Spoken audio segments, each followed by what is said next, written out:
Bonjour à tous, bien-aimés du Seigneur.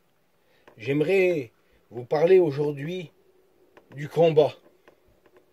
Du combat que l'on mène dans ces jours difficiles, ces jours de confinement. Et j'aimerais vous dire que dans les combats, il y a des difficultés, il y a des souffrances, il y a des luttes, il y a des adversaires, il y a des tentations, il y a des découragements. Il y a la maladie qui nous frappe. Mais le plus important, il y a des victoires en Jésus-Christ, notre Sauveur. Et comme Job, l'homme de Dieu, disait, cet homme Job avait subi, lui, pas mal de souffrances dans sa vie. Il avait perdu ses 10 enfants d'un coup. Il avait été atteint d'une maladie. Il était dans la souffrance. Sa femme lui a dit de rogner sans Dieu. Mais lui a combattu le bon combat de la foi. Il va dire au Job 7, au verset 1, « Le sort de l'homme sur la terre est celui d'un soldat. » C'est vrai que nous sommes des hommes et des femmes qui avons dit oui à Jésus. Et nous savons enrôler dans l'armée de Dieu. Et Dieu veut se servir de nous dans cette difficulté, dans ces problèmes. Nous voyons des choses que nous n'avons jamais vues auparavant. Mais le Seigneur est avec nous, mes frères et sœurs. Prenez courage, fortifiez-vous. J'aimerais vous dire que ce verset nous montre que nous devons combattre coûte que coûte, car nous sommes encore sur la terre. Pour un peu de temps, c'est vrai, parce que celui qui doit venir viendra et nous l'attendons avec impatience. Mais Paul va dire à Timothée, 2 Timothée 2 au verset 4, « Il n'y a pas de soldat qui s'embarrasse des affaires de la vie s'il veut plaire à celui qui l'a enrôlé. » Et j'aimerais vous dire que celui qui nous a enrôlés, il s'appelle Jésus. Nous sommes enrôlés dans ce combat. Et Dieu nous a donné des armes pour pouvoir combattre. Il nous a revêtus d'une armure, car nous ne sommes pas sur un champ de bataille avec les mains vides. Nous avons des armes pour pouvoir combattre cet ennemi qui est invisible. Et nous savons, nous chrétiens, que le combat qu'on mène, ce n'est pas un combat visible, ce n'est pas un combat avec des gens qui sont autour de nous. Non, la Bible dit que vous combattez des esprits mauvais, des dominations. Et sachez que si nous sommes avec Jésus, rien ne pourra nous arriver. Nous sommes des victorieux en Jésus-Christ, parce que Jésus-Christ, lui, nous a montré la voie. Lui, il a dit qu'il a vaincu le monde. Oui, Jésus a vaincu le monde. Jésus, il a dit aussi qu'il a triomphé à la croix. Et nous l'avons vu. Il a écrasé la tête de l'ennemi. Nous sommes des victorieux en Jésus-Christ. Jésus avait combattu aussi sa chair. Alors à notre tour, nous sommes armés pour pouvoir combattre ces choses. Tous ces ennemis qui se dressent devant nous, toutes ces difficultés, tous ces problèmes que nous vivons. Sachez que nous avons un appui en Jésus-Christ aujourd'hui. Dans Colossiens 2 au verset 1, « Car grand est le combat que Dieu nous a confié. » Vous savez, ce n'est pas rien d'être un chrétien. Il faut combattre coûte que coûte, malgré les difficultés, les problèmes qui sont devant nous. C'est vrai, c'est facile de baisser les bras. C'est facile de dire oui, mais moi je n'ai plus la force de combattre. Mais sache qu'il renouvelle nos forces chaque matin. Et la Bible dit qu'il renouvelle nos forces dans la marche. Alors ne nous arrêtons pas, marchons fidèlement avec lui, restons fidèles à Jésus. Paul va dire à Timothée, il va lui faire une recommandation dans 1 Timothée 1 au verset 18. Il va lui dire, combat le bon combat de la foi. Notre foi, c'est celle qui nous fait avancer. c'est celle qui nous fait prendre des décisions. C'est vrai, au verset 19, Paul va lui dire que quelques-uns d'entre nous ont abandonné la foi. Quel dommage! Ils ont fait naufrage, la Bible dit. Mais ne soyons pas des naufragés.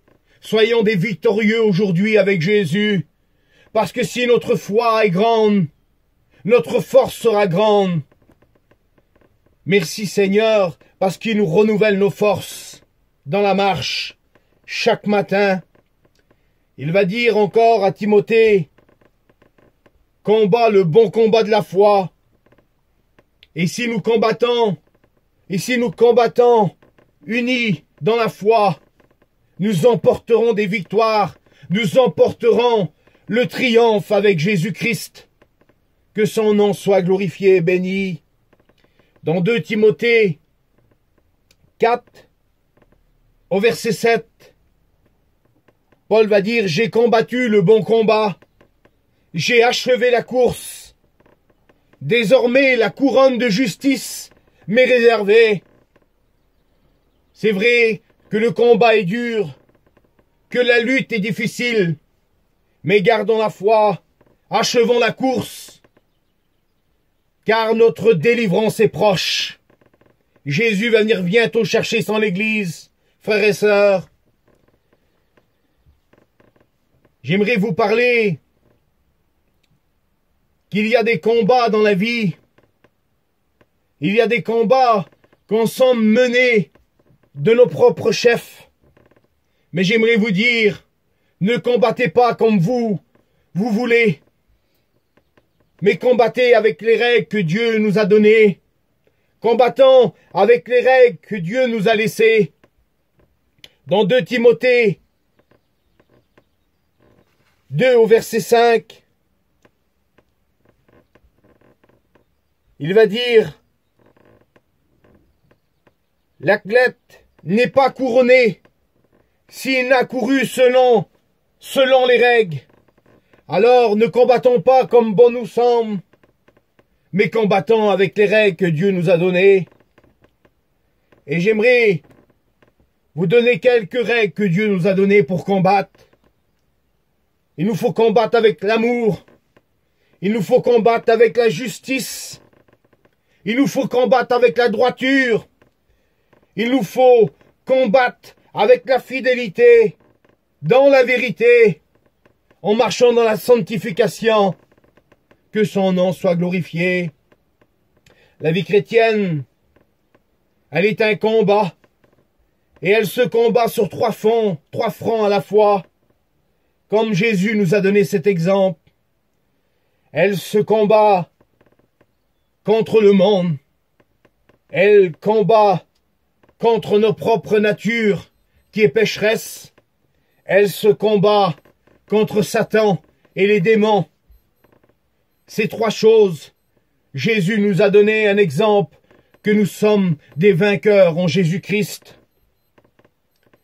C'est pour cela, mes frères et sœurs, dans ces moments difficiles, veillons et prions, car la prière a une très grande efficacité. Dieu nous a donné des armes, il nous a donné le bouclier de la foi, afin de éteindre les traits enflammés de l'ennemi. Et l'ennemi essaye de nous envoyer des flèches, mais nous avons le bouclier de la foi. Il nous a laissé la parole de Dieu, qui est l'épée à double tranchant. Mais nous avons aussi la prière. Et j'aimerais vous parler de l'efficacité de la prière. La prière, elle neutralise l'ennemi. La prière, elle fait reculer notre adversaire. La prière, elle délivre le pécheur. La prière, elle guérit nos malades. La prière, elle nous fait triompher de l'ennemi. La prière, elle nous fortifie. Et nous avons besoin dans ces moments difficiles d'être fortifiés par la prière. Et j'aimerais prier le Seigneur avec vous. j'aimerais que l'on puisse passer un temps de prière. Prier pour nos malades. Prier pour nos rétrogrades. Prier pour les gens qui nous entourent, qui ne connaissent pas Dieu. Afin que par le moyen de la prière, qu'on peut les attirer à Jésus-Christ. J'aimerais prier le Seigneur avec vous. Que ton nom soit glorifié, Seigneur, et que ton nom soit béni. Merci, Seigneur, parce que tu as dit, tu ne laisseras pas, tu seras avec nous même dans les combats. Seigneur, tu es le victorieux, et nous mettons notre foi en toi, parce que tu nous as dit que bientôt tu vas venir nous chercher. Et nous voyons que ces jours difficiles, et que nous vivons, mais que Seigneur, notre force est en toi, et nous puisons en toi cette force. Merci Seigneur pour nos familles qui se tournent vers toi. Merci pour nos malades qui sont guéris. Merci Seigneur pour nos rétrogrades qui reviennent. À toi revient toute la gloire et l'honneur dans cette soirée. Merci Seigneur, merci de te connaître. Merci mon Jésus. À toi toute la gloire Seigneur. Que ton nom soit glorifié. Que le Seigneur vous bénisse.